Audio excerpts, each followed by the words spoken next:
Hello, Thomas Richard here. Welcome to my new podcast, aptly named the Pen Tester Recruiter Podcast.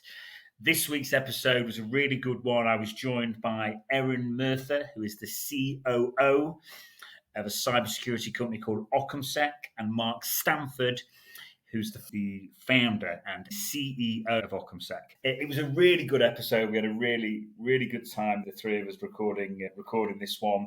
Firstly, we were talking about incentives. This is Mark and Erin's and Occamsec's new incenter, is their new continuous pen testing platform. So we talk about that. I also asked them some questions in relation to self-development tips and what it takes to be a really good pen tester in today's market. We got into all sorts of certifications, what it takes to be good, etc., etc. Also, we then went on to talk about some red team stories, which, as you'll hear over the next hour, some really funny red team stories, especially on the physical side, all sorts of craziness and madness and very, very funny stories. So yeah, enjoy this week's episode. I'm going to let you crack on and listen to it now, and enjoy. So I'll start with you, Mark. If you could tell us a bit about who you are, how Occamsec was formed, and I suppose what problems you aim to solve. Sure. Yeah. All right. Well, thanks for having us here today. Originally, just a quick 20,000-foot bio. So yeah, I started on a ZX81 computer when I was 8, a long, long time ago. And then I watched war games a few years later, thought that all that stuff seemed kind of interesting because programming really lame games was getting old. Started messing around with, hacking, right? And then it just kind of went from there, right? So, I went to college to get a finance degree, but I ended up writing some malware and other things like that while I was at college, and then sort of ended up working in security. And then I ended up being recruited by KPMG in the US, and they brought me to New York from London to be a pen tester. And then I was hired by UBS, the investment bank, where I ran their threat and vulnerability management program. And then, I got to this point where I was, to be honest, I was kind of like this jaded old man of information security solutions. None of them seemed to work. Everyone seemed to oversell and underdeliver. So I started kind of over the course of time to have these ideas on how to fix security. And yeah, that was it. So I started Occamsec. I came up with the name sitting in a pub one night in New York. It seemed like a clever name at the time, but given all the times it gets mispronounced, I'm not sure if it was such a clever name. Yeah. And then I started working on my own as a consultant. So I started doing penetration testing, and the point of that was to raise money to build this solution plan I had. And it just went from there, So we started to hire people, and it kind of 1 became 2, became 3, became 5, became 10. Mm-hmm. And we grew from there. That's really how it started. I think that the fundamental goal of the company still remains the same, right? Like we really are trying to deliver stuff that actually does work, right? And we're defining as work as it helps you, whoever you are, achieve what you're trying to do, right? So if you're a business, you're probably somewhere trying to achieve, making some money. So we want to help you with that. If you're a charity, you've got whatever your mission is, we're going to help you do that. So everything we're doing is let's actually give people something that really works, because my jadedness of the security industry has only grown in the last 12 years. So I think we kind of go under the radar a bit. We've grown by word of mouth. We have a lot of good clients. We do a lot of good stuff. We don't pay to win security awards. We don't sort of endlessly spend a fortune on marketing, which then gets passed on to our clients, and all those other things that I could go on about. But I will stop talking and hand over to Erin, because she's far more interested than I am. Thank you, Mark. Well, Erin, how are you doing? I'm good. Good. For having me. No, not at all. Thank you for coming on. I suppose first question for you, Erin, is if you could kind of tell us a little bit about what you're all about, what you've been up to, and also what the business kind of looks like today, and what did it look like when you first arrived at Occamsec? Sure. Well, as the COO, I oversee all projects and ops. So making sure that our projects are working efficiently and smoothly so that the pen testers can do their thing. When I first got here, it was about 5 years ago. I think next month will be 5. We had about 15 people, I believe, and now we've got around 40.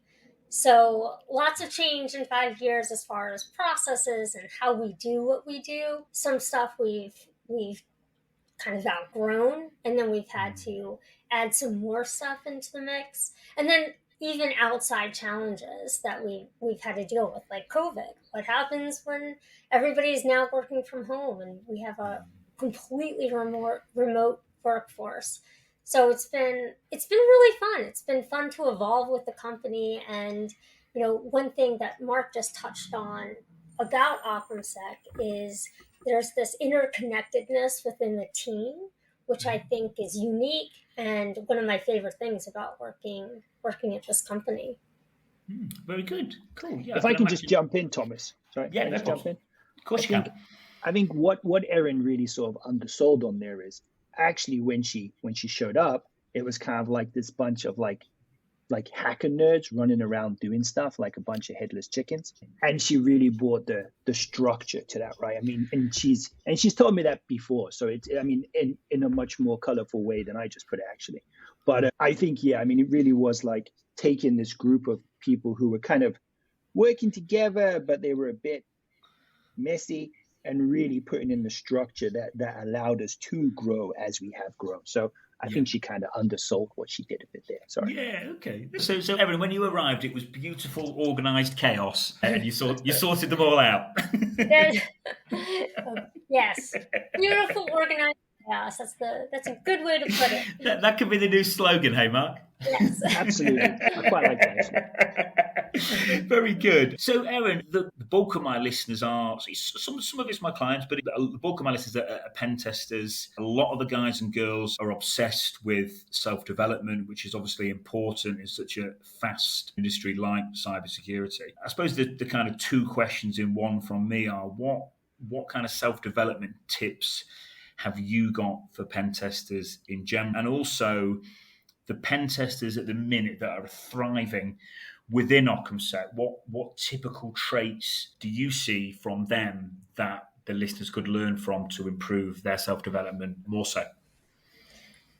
Well, I think there are many resources for pen testers to take advantage of in just keeping up their skills, new skills, and that sort of thing. So I think the technical stuff, there are resources out there. I think one thing that's undermined, though, is the soft skills that also are really important and go a long way in a company. A lot of conversations that our pen testers have aren't just with each other, who understand each other in a technical sense, but they're also explaining something to a project manager or even a customer.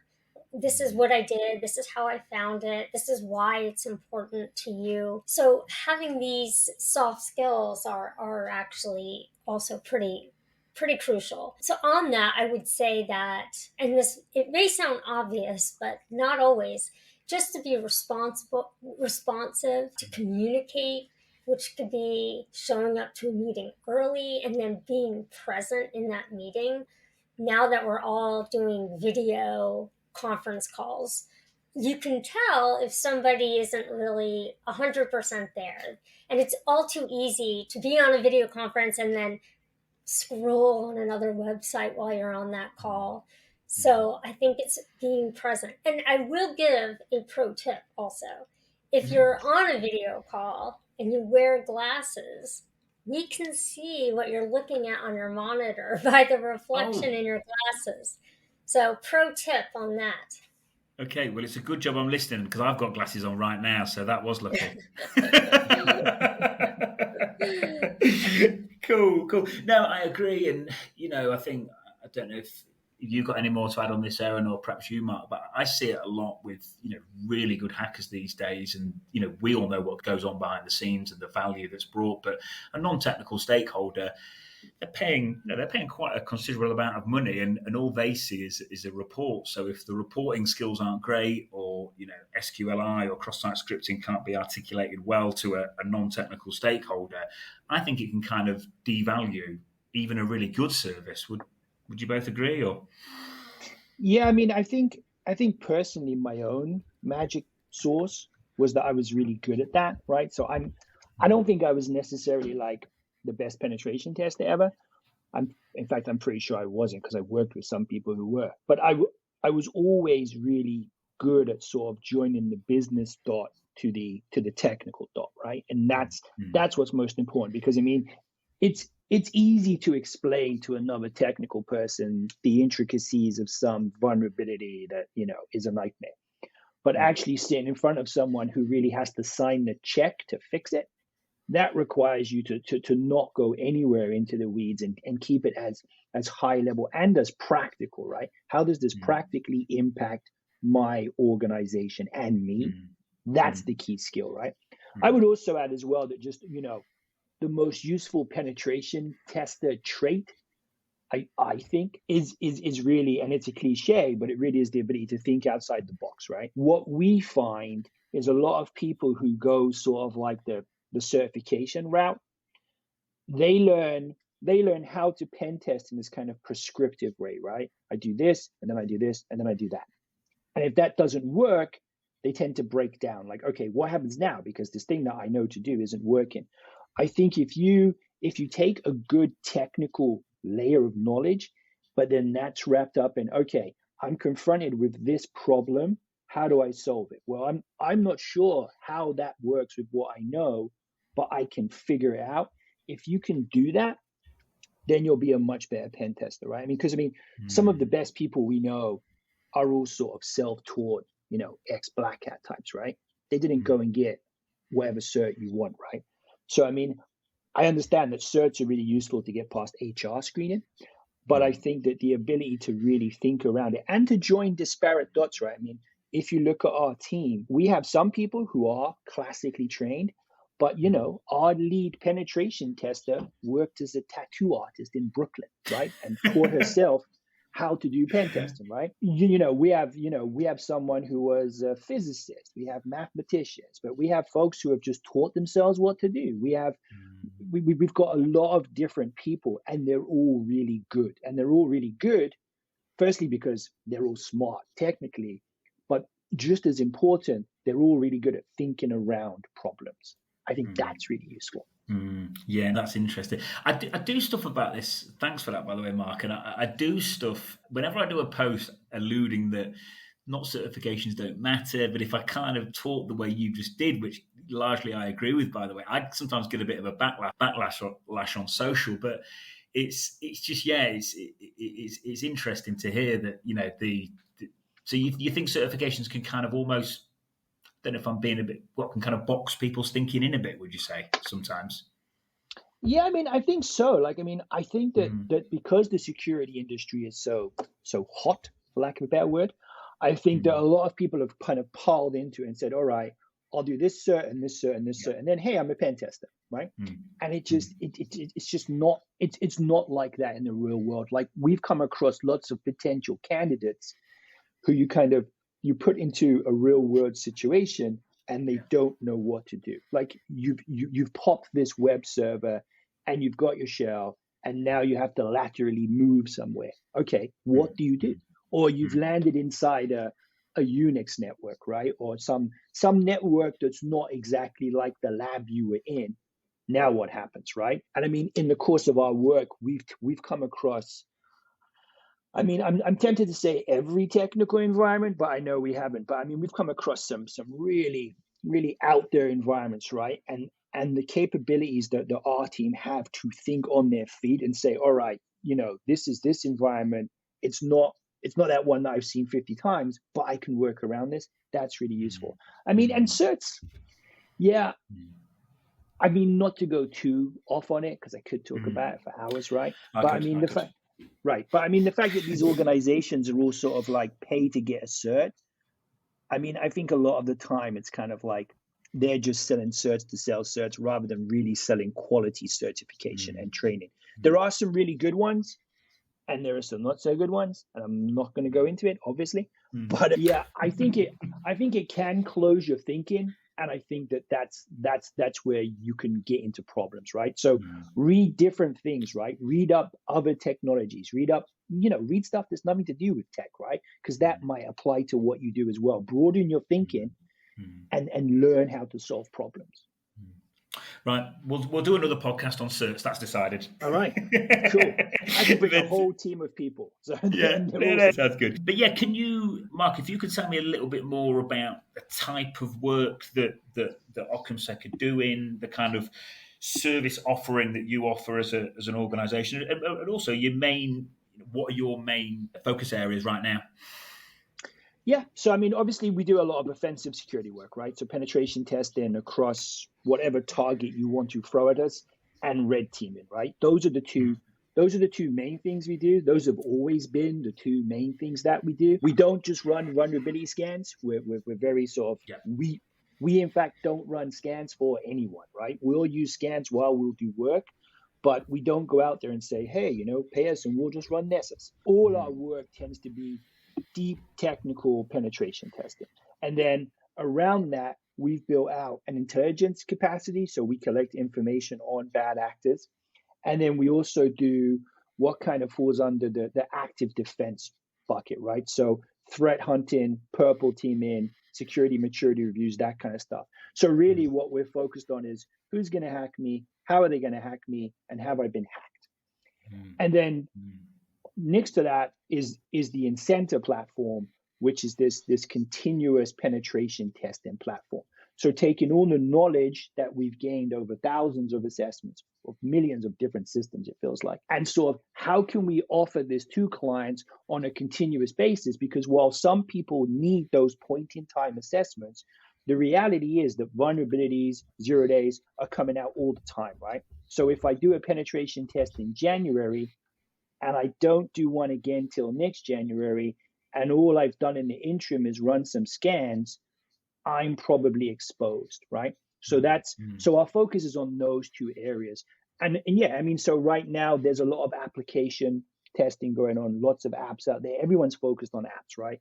Network level pen testing seems to have died down a little bit, but it's making a comeback.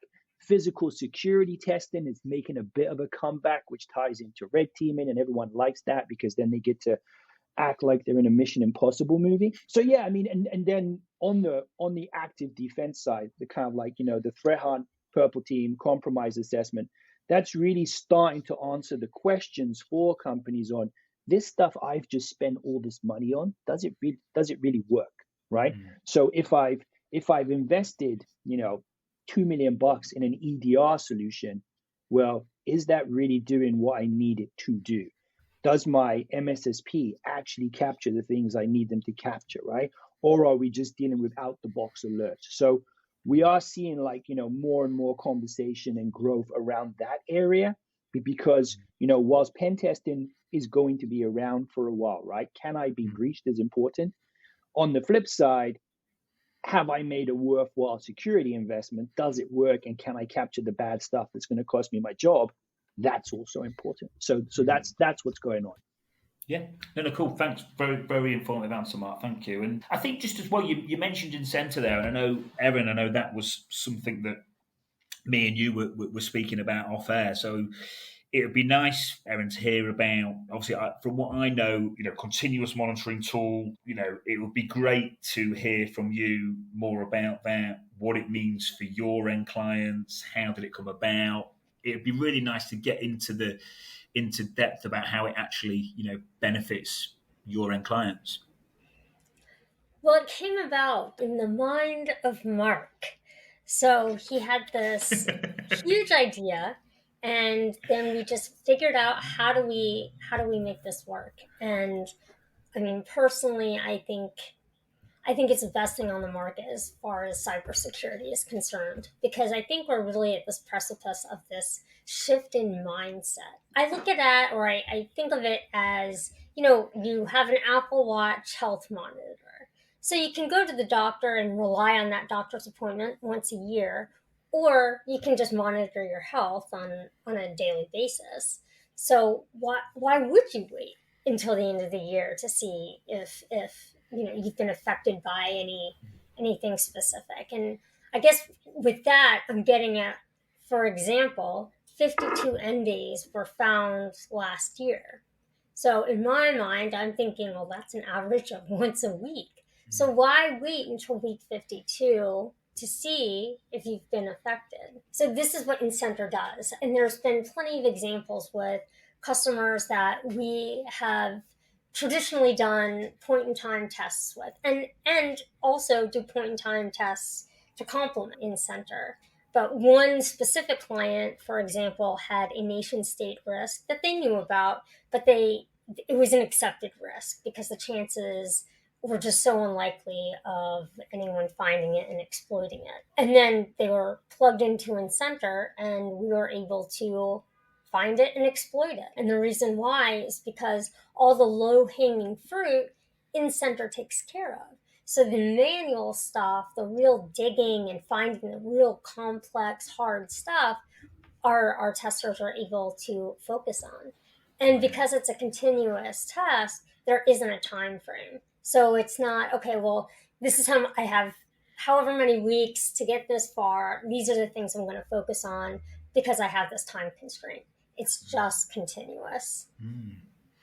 I mean, also, yeah, just to build upon what Erin's saying, right? I mean, so there is this continuous assessment approach, right? But there's also the realization that the vulnerabilities you face, right? Like, you can't look at those like without context, right? So, for instance, let's take cross-site scripting, right? The oldest application vulnerability that we can all talk about, right? Like, a cross-site scripting issue in a popular banking website is vastly different than a cross-site scripting in my homegrown blog, right? Because the target space is much bigger for the banking site. So what incenter provides is business context, right? And really what it's doing is saying, okay, the probability that this thing occurs is X, and it's going to cost you this much money, right? Because thinking back to my security days of doing it operationally, I remember going to my boss and saying, I needed $100,000 to deploy Foundstone, right? That's how long ago this was, right? And I remember being on a meeting, and there was someone else from UBS who wanted $10 million for a media center to sell to investors. Their call took about 30 seconds. We need $10 million to do this thing. Oh, it's going to make us a bunch of cash? Cool, go do it. The end, right? I had to go back to this call 4 times, right? Which could just mean that I sucked at doing my presentation. But I mean, it's really like, well, this security stuff, like, yeah, but what's it really going to do? How much are you going to save me? How much are you going to make me, right? So what Incenter's doing is, and we have to work with clients to get this information, or sometimes we can find it, is like, how much is this really going to cost me if this happens? And then what we've also done, just to keep building this out, is we have an Intel feed that goes in there, right? So now what you can do is you can look in Incenter and see that vulnerabilities are actually being assessed on, okay, is anyone really going to attack this? What's the impact going to be to my organization? And obviously the technical details around how complicated is this issue. And that's where Incenter is going to go, right? And I mean, not to get too buzzwordy, but we're starting to refer to it as this mission assurance platform. So I'm actually going to help you in multifaceted ways to ensure you don't get breached, that you know how much money you really need to invest to fix stuff, because you know how much this is actually going to cost you, right? Mm-hmm. And it goes back to what you just said, right? We're joining the dots between talking tech and talking business. And we're doing it in a platform that, to Erin's point, right, has found some great stuff. That issue she referred to was an Oracle Access Manager vulnerability that everyone was saying can't be exploited. And then we came up with a gadget chain that exploited it, and we were off to the races. So Yeah. cool stuff. Yeah, thanks, Mark. And also, Erin, just to pick you both up on a couple of points there that are really interesting. It's interesting what you said, Erin, because really what you've described there is that you just mentioned as well, Mark, that what Incenter's done there, I suppose, is taken away, dare I say, some of the boring stuff, some of the less stimulating stuff. And if they've managed to build an exploit to get something exploited that they couldn't, I would imagine that the pen testers were pretty stimulated, in that particular section of time. If that's what, if they could focus on building the exploit and really having the fun, and Incenter could do everything else, I'd imagine that they were pretty happy. They were. Yeah, they were. I think they were. Yeah, I mean, there's also the fact as well that, why are you paying someone at this point, right, to run vulnerability scans, right? Like, what's the point of that, right? So you run a vulnerability scan tool, you get 10,000 issues, and then someone normally has to go and validate which ones are real, and then they have to prioritize them, right? And say, all right, so if you go into a lot of large companies, there are teams of people whose only job is to run scanning tools and verify findings and try and prioritize them. Why are we doing this, right? This is 2023, not 1995, right? So, what we've built out is, let's get rid of all that prioritization stuff, right? Like, we're doing that for you. These systems are important. Therefore, this vulnerability is important. Let me go and find the complicated thing that your scanning tool can't find, because everyone runs the same scanning tools, even the bad guys, right? So let me find the complicated stuff that's going to cost you your lunch and help you fix that. That's really where it's going. Yeah, no, cool. Yeah, as well. Yeah, naturally, I just think about everything from a recruitment standpoint, and what you're saying as well is if there's more time to be doing full chain red team work, C2 frameworks, go to payloads, spear phishing campaigns, and less time doing all the stuff that Incenter can do for me as a pen tester, then I think from a recruitment standpoint, you're able to attract better people. All the best hackers in the world that I know, they don't want to be faffing around doing anything but, proper full, generally speaking, red team work. I say not running scans, not even doing web apps. A lot of them, they don't find them stimulated enough these days. They want to be doing the proper fun stuff, which is the low level kind of red team hacking. So cool. Next question. So, and you've kind of answered this really, but if I'm a pen tester sat here now thinking, another tool coming on the market, is this tool looking to replace my skill set as a pen tester? Should pen testers be worried? What do pen testers that you've spoken to Incenter? I know I've kind of covered this already, but what are their thoughts in relation to the tool? Yeah, still thinking like a pen tester and knowing a lot of them. Our goal here is to make sure they only work on the stuff that's hard to find, right? That's where there's use, right? So, if you take a typical pen test, right, it's 4 weeks, and 95% of pen test engagements that would happen, the first week would be reconnaissance, scanning, some enumeration, Then you get about 2 weeks of actual deep dive manual testing. And then you pay a week, right, for someone to write a report, right? No matter what anyone tells you, that's what really happens for the most part, right? So what if you can do if you're a pen tester, we say, all right, you've got 4 weeks, the reconnaissance and enumeration is done for you, and the report writing, you're going to input your findings, but the report writing is the client clicks a button, clicks another button, and they get a report, right? That enables penetration testers to focus on the interesting stuff. Now, if you're a kind of scan and run-in only pen tester, this is not good news for you, right? Because then you're just like, well, what am I going to do?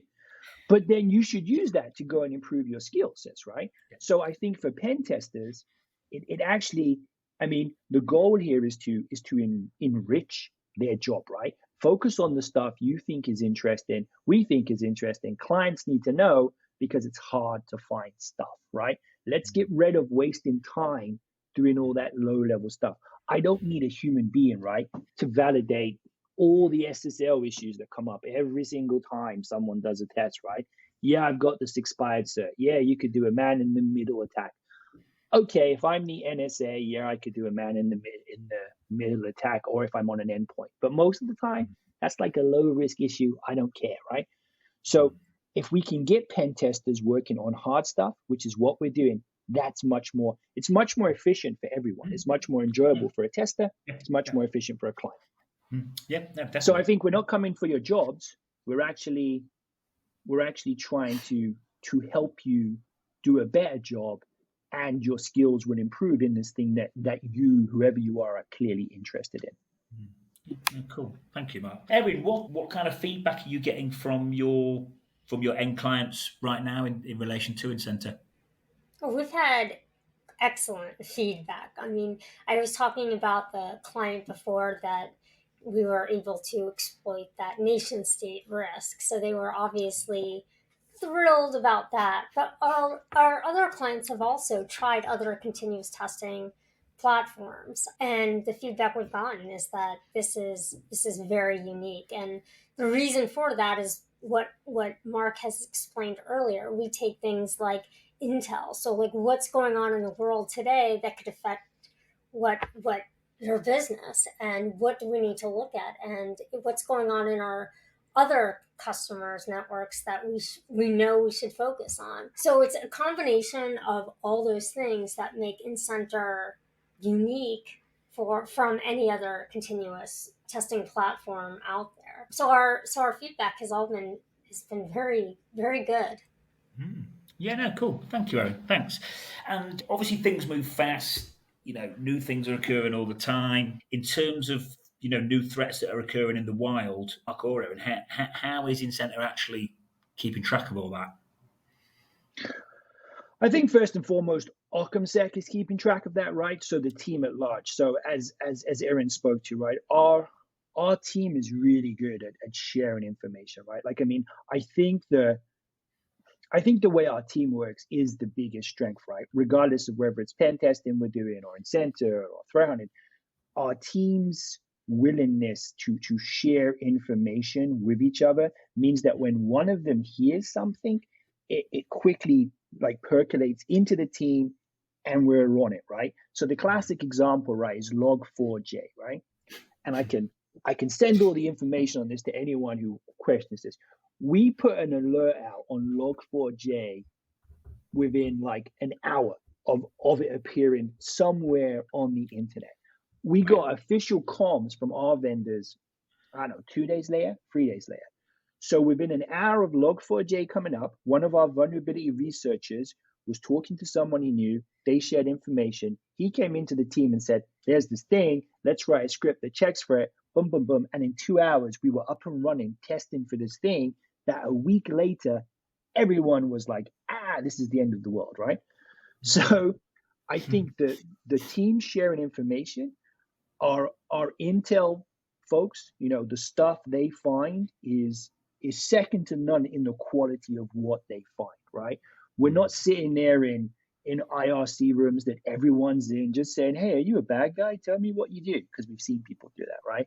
We're actually much deeper involved in getting information on what people are doing, how they're doing it, right? We also have friends that we share information with and we talk to them. So all that kind of like is percolating around in Occamsec, and that's how we keep on top of stuff. Yeah, cool. So basically a very kind of open source group of people, which goes on to essentially improve the quality of work you can do.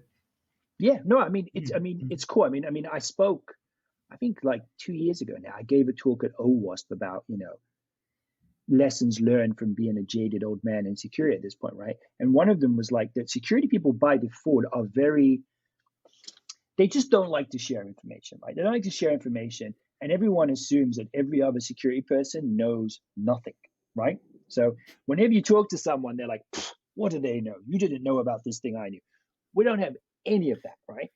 Everyone in our team, from the most junior person who's not a junior by any measure of anything, to the most senior person, they're all talking, they're sharing information. The people who aren't even, the people who aren't pen testers or aren't threat hunters, the other people, they talk as well, right? People who do operations get involved in stuff. People who do project management for us have been involved in red teaming. They've breached buildings. The person who handles our invoicing breached an office in Manhattan as part of a project, right? So everyone is involved in this. Everyone is talking. They're all sharing information. And that, I think, again, is like special sauce. Yeah, love physical stuff, by the way. People either love it or hate it, but I love the idea of physical. I still can't quite get my head around that you can get paid. Well, I mean, it tends to be, though, I mean, it tends to be combined, right? So, I mean, it tends to be that when you do a red team, it ends up being, all right, we're going to physically breach target X and then plug into the network and do Y, right? And social engineering gets baked in as well. So it tends to be a lot like that, although we have had some standalone physical engagements, but most of them tend to be blended ops. Yeah, no, they sound wicked.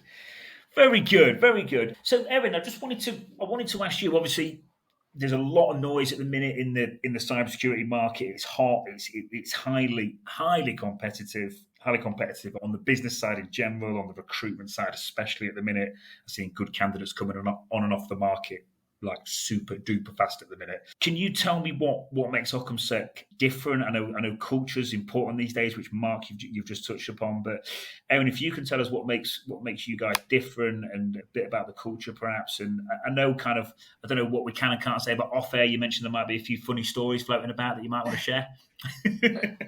I think Mark really said it when he was talking about how our team really talks to each other. They share information. I think that's a very unique thing. I think that's a very unique thing, especially in tech. When somebody learns something new, they're willing to share what they learned and teach other testers, oh, hey, look, this is how I did this, and this is how you can try this differently. And then on the other side, we have testers that just want to learn. So they want to be sponges. And if somebody's done something, they want to know, okay, how did you do that? Can I see, a walkthrough of what you've done?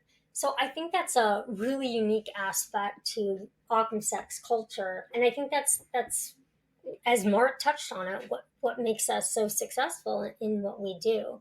So that culture, I think, is something we want to continue. And as far as some funny stories, definitely during the times of COVID, we tried to maintain, the banter back and forth that we already have in our chat rooms on a daily. But it would be very interesting because we have an office in the UK. We have offices, obviously, mainland US. We have offices in Hawaii. So there were the time zones were varying. So you have 7 p.m. happy hour time in London, and then they're in that happy hour state of mind. And then you have Hawaii, who are just getting up in the morning, who are in a completely different state of mind. So it made for some interesting and some very funny conversations. Yeah, I can imagine. Did you do a Zoom pub quiz? Did you try that one, you guys? Or we didn't do the Zoom pub quiz. There were many chats around that, though. Yeah, I think we tried it once or twice, but I can imagine on multiple time zones as well. That the pub quiz could be very, very interesting, shall we say? Yeah, very good. So I suppose for Mark or really, be interesting to hear what your plans are for the future. What are your plans for the pen testing team? Are you looking for? And I know a lot of companies are you actually, for pen testers listening, are you looking for pen testers at the minute? What sorts of guys or girls would you ideally like to hear from on the hiring side? Yeah, I mean, we're always interested in talking to good candidates, right? I mean, that's it, right? I mean, so it's never, I feel like most of the time we don't necessarily do like, hey, let's go and recruit for X. It's more like, when people come to us who seem like they might be useful, then we see if we can work something out, right? If they're going to fit in. So there's always this need for good resources. It's just finding them, right? So I mean, if someone out there is a good tester or even wants to become a good penetration tester and has the aptitude and I mean, we go through this hiring process that involves a bunch of tests, and we interview you, and I think it's actually got a bit more pleasant than it used to be when we first started, because we actually stole the hiring practices of Delta Force back in the day. So Yeah. everyone would get on a call with you, whoever you were, and then they would ask you questions. And if one person kind of gave you the thumbs down, it was like, nope, we can't hire them, which I think got a bit crazy once we had 20 people sitting on a call. But yeah, so I mean, if there's a good candidate out there, if there's someone who's really keen, like I said, there's no set sort of like, this is what an Occamsec pen tester, threat hunter, red teamer, purple teamer, whatever, what they look like. It's more like, you've got the skill set, you talk to our folks, they think you're good, they'll give you some tests, you'll get interviewed a bit, we'll go from there. I think as well, just going back to what you've both been saying about the collaboration in the team, I would imagine from a self-development perspective as well, that kind of stuff's just going to be priceless. It's just going to accelerate and elevate the self-development piece. Oh yeah. I mean, absolutely, right? I mean, and that stuff comes from, like, in the office stuff, but in the field as well, right? I mean, there's a lot of sharing that goes on. Some of the engagements we do, things get a bit ridiculous, so that tends to help people in their self-development somehow. Yeah. So I mean, sometimes I think it traumatizes them, but let's not about that too much. Erin, jumping back to incenter, what do you think it's best at? I mean, at the end of the day, incenter is best at keeping a business in business. It's keeping you from the business side of things, from a business perspective. You stay employed, your customers stay happy and trusting and loyal. And then on the other end, the pen testers are able to really grow and have fun in finding hard stuff that wouldn't otherwise be possible in a time constrained test. So I think that's really, how incenter incorporates things like Intel and the automated testing and automated validation with the manual testing, and the way it operates in itself is a unique thing. But I would say a high level synopsis of what you're going to get is you're keeping your business in business. Very good. Thank you. Thanks, Erin. And just another question for you, Erin. The bulk of my listeners are pen testers themselves, and I know the kind of post that I get the most traction on, and the reason that my following ramped up was a lot of the guys and girls are obsessed with continual improvement. They're obsessed with self-development. What qualities and attributes do you think make up an exceptional pen tester in today's market? Going back to, self-development, always wanting to improve upon your skills, using resources that are out there to take courses, or even if it's a quick training to learn something different. And then, just going back to what Mark and I keep touching on, which is, going to your team for what they're working on and how they're doing it. I think that teamwork, especially on current assessments like consulting projects where there are questions, we have chat rooms. Hey, I'm going to try this. Oh, did you try this? That collaboration really is key. And I do think that's the most effective way to improve upon your skills. Not just for pen testers, I think that's just generally, So I definitely think the more you can learn from others and what they're doing, on top of, brushing up on your current skills or learning something different and using these different resources is certainly the way to improve upon. Cool, thanks, guys. As we come towards the end here, thank you, by the way, you two. I know I've massively misjudged the time on this. For everyone listening, we've overran by quite a bit, but don't worry, guys. I've only got a few more questions, I promise. I just wanted to ask you, Mark. Obviously, you've mentioned full chain red team work there. That is what. I'm yet to meet a pen tester that doesn't want to be doing that type of work on a day-to-day basis. Obviously, you must have some pretty cool, pretty heavy-hitting clients to be doing those types of engagements. What can you tell us about your client base? Not much on a podcast. Yeah, I mean, we've done red teaming. We've done red teaming for Fortune 5 companies. We've done red teaming across most sectors.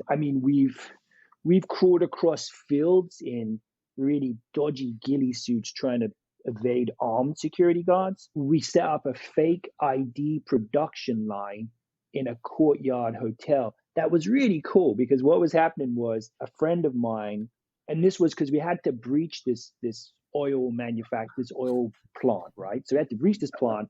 So it's midnight. We're in the courtyard in some random town in the US. And we've literally got like, okay, here's the picture production, which then gets cut onto a card. We bought a laminating machine. And my friend was remotely like de-aging us all. So we looked like our IDs were a few years old. The courtyard staff were a bit, I think, confused, concerned because of what we were doing. But yeah, so we had to break into this oil manufacturing plant, and we had to, oil components, right? So they were making all the components for oil drilling, right? So we had to break into that. So we went in the day with these fake IDs, and we had these USB payloads and blah, blah, blah. And then at night, we had to sort of get in there, which was this crazy scene because this train pulled up, this freight train pulled up at 1 a.m. in the morning. And it felt like we were in a scene from the X-Files. It was very odd. So we had that. I mean, me and two guys that I worked with, we were trying to breach a retail for a really large retail company. We ended up spending 30 minutes crouched under a truck. So the truck was parked. We crouched under it. I actually can't go into the specifics of that story in any kind of public forum. Yeah, I mean, there's been a bunch of different stuff. I mean, we've hung out of windows 6 floors up doing work for this large education system that we do work with. We've been chased through stores by security guards. We got stopped by the cops who pointed guns at us once. That was kind of entertaining. I mean, that was kind of amusing because it was Halloween, and this was like in the first few years of Occamsec. So me and one of the other guys who actually now runs development, we thought it would be really funny to wear Halloween masks while we did this red team project. So we're running around at night in camouflage, trying to break into this bank building in the middle of nowhere, New Jersey. And then half an hour later, we were trying to break into a branch on a strip mall. And these cops came, we ducked down in the car, and then we drove out. And then the squad cars came after us, they pulled us over, and we jumped out of the car, we're in camouflage. And it's like, oh, God. Oh, my God. Yeah, I mean, I mean, we can keep going forever. I mean, there was the time that someone breached, and this is actually quite amusing. So we wrote an article, which was called, I think it was called Tales from the Red Team Crypt, because we thought we were being funny. And we wrote it in the perspective of the target. So we had to breach this giant facility, and it was a manufacturing, shipping, logistics, and admin. So one of our guys breached them because he was wearing a camouflage baseball cap. So the key to everyone here is know your target, situational awareness, dress like them. So what was interesting was he wore this camouflage hat, went to the smoking area, and then basically they let him in, right? He just tapped on the door like he was locked out, and they let him in, and then he just walked into the environment. He hid under a desk and then plugged into the network. But what was interesting was at the same time, we had to run a diversion to keep the security guards at bay. So I walked in the front door wearing a suit, and I was actually saying I was there to do an audit from a fake auditing firm. So I showed them this paper, I'm here from this, and then over the course of about 5 minutes, more and more security guards began to amass around me. They called the client who hired us. He said, I have no idea who that guy is, right? So then what's going on? All these guys are around me, and they're all getting kind of annoyed and aggressive. And then basically they escorted me out. But meanwhile, the real attack had gone on off to the side. We plugged in, network over, have a nice day. So that was fun. Yeah, I mean, we broke into a research lab that was meant to be really secret because what we did was we sat in the coffee shop opposite the research lab and just made friends with the developers who came in to buy coffee every day. At the end of the week, they invited us in for a happy hour. And then one of the guys just walked off to go to the bathroom, plugged the USB drive in, game over. Wow. I mean, it's like a fun time. And I mean, it's fun really because of like the aftermath as well. I mean, our senior pen tester, she worked on a project, and she showed up wearing what she thought was like a business outfit, but she had these long gloves on. And the only thing that anyone knew at the client afterwards was there was this mysterious woman with long gloves who showed up. Who was she? And that was their security report. And it was like, so you really didn't catch anything. You just know someone who you thought was Audrey Hepburn from the 1950s showed up, right? I mean, it was this ridiculous situation. So there's been a lot of that, right? There's been a lot of there's been a lot of fun times doing it. You make recruitment seem really boring. Oh, sorry. Well, I mean, red teaming died down a bit during COVID, right? Because I mean, nobody wanted us to go and physically breach. Social engineering is always out there. I mean, we do a lot of the social engineering component. You'll deliver payloads via emails, that kind of thing, smishing, voice pretext, and so on. But yeah, those combined engagements are fun. There's been a lot of trips to Cabela's at various locations around the US. We don't work with Cabela's, so that's not a plug for Cabela's. But we really have spent a lot of time buying like shortwave radios and camouflage and flashlights and doing this stuff. And yeah, it's kind of fun. It was like, I mean, back in the day, we would sort of work penetration tests during the day, and then we'd have physical security jobs to do at night. So we'd be doing breaching at night and pen testing in the day, and it was all right. It was a fun time. It was good. It was good stuff. So now it's starting to come back because I think people are sort of trying to combine those controls, right? Let's combine my physical security controls with my technical controls, and so let me test to see if that works. So there is a lot of stuff going on there. There are many other tales on this area. Again, to go back to that article, the person on Reddit who said, this is complete crap, they made this up. We have a report on that incident and the CISO will vouch for it. So I think that person probably needs to revisit their assessment. But yeah, sorry. Yeah, it was a good time. No, Erin, I'd be scared on a physical, wouldn't you? I reckon it sounds pretty scary. Well, now you've seen the beautiful chaos you were describing before when I first started. So what an initiation.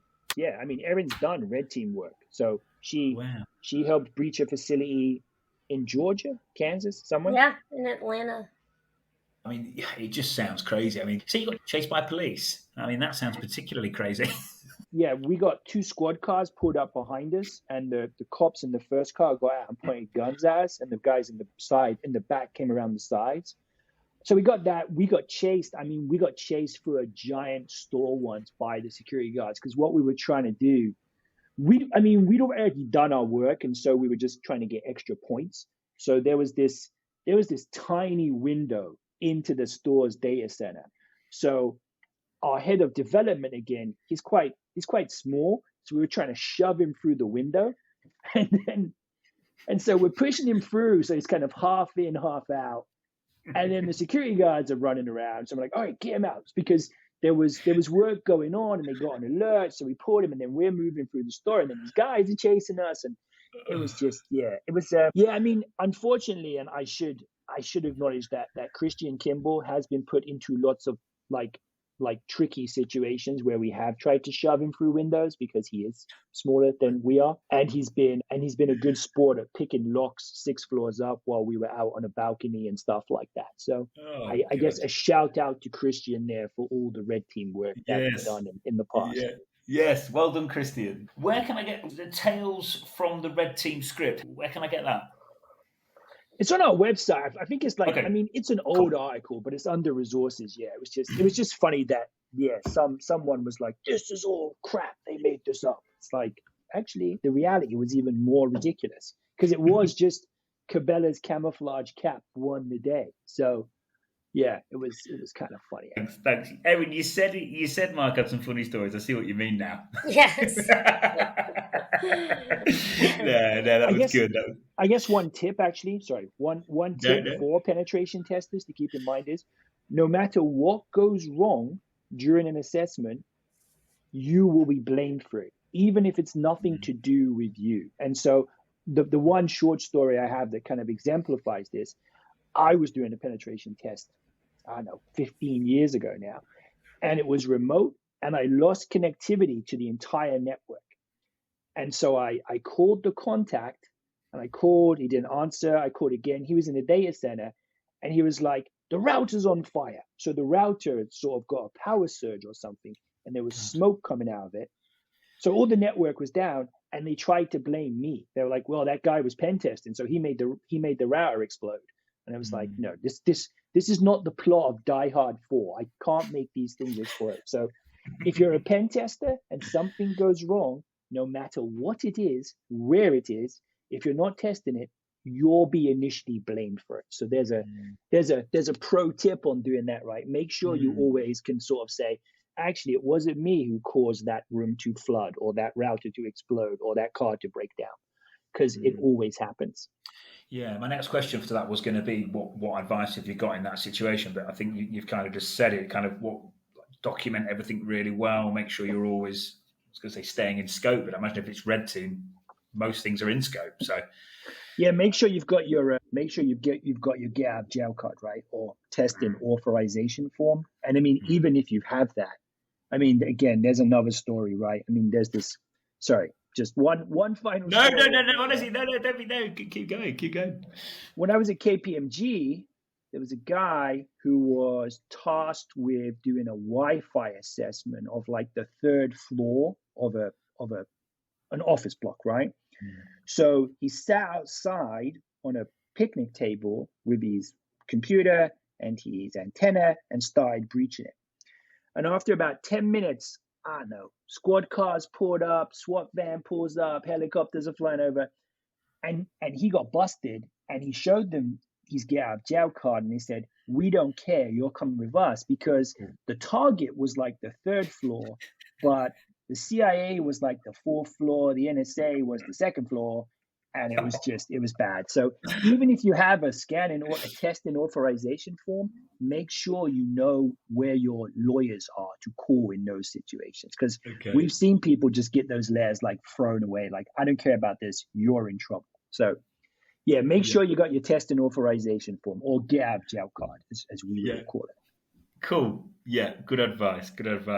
Erin, I've just got another question for you. I just wanted to kind of, in terms of your client base, I know obviously there's certain things you can and can't say, but what type of attacks, like up to the minute attacks, are you seeing within your client base, and how could this be helpful for pen testers that are listening? How could that be translated into kind of self-development gains in terms of what you're seeing on the attack side at the minute? I would say more complicated web application tests. And, we talked earlier a little bit more about resources that are out there, such as Hack the Box, Capture the Flag, that sort of thing. And again, just working within your team to grow and to learn more about that. Mark, you and I were talking actually about this yesterday, as far as what we're seeing, and I don't know if you have anything to add to that. I mean, I think the emergence, or just the ongoing, the emergence of the whole IoT space, right? The fact that everyone wants everything to be online. I guess I never thought 20 years ago I could hack you through your bathroom, but now I can. So I think the way IoT devices have just proliferated everywhere, and the fact that nobody ever updates them, I think that's an issue. Certainly, as Erin was saying, right, complex web attacks are going on, right? I mean, the whole gadget chain, pop chain is something that we keep trying to talk to people about. But because you can't just slap a CVE on it, people don't seem to like it so much. But we have some stuff on pop chains we've written. So that's important. And just the whole blended attack chain, right? Like going from social engineering, deliver a payload, I'm in the network now, I've got C2, what do I do? I think that's important. But yeah, IoT, I think the network layer will come back. I always have more than a passing interest in BGP type attacks and routing protocols. I still think they're out there. There's a lot of shaky infrastructure this is all sitting on, right?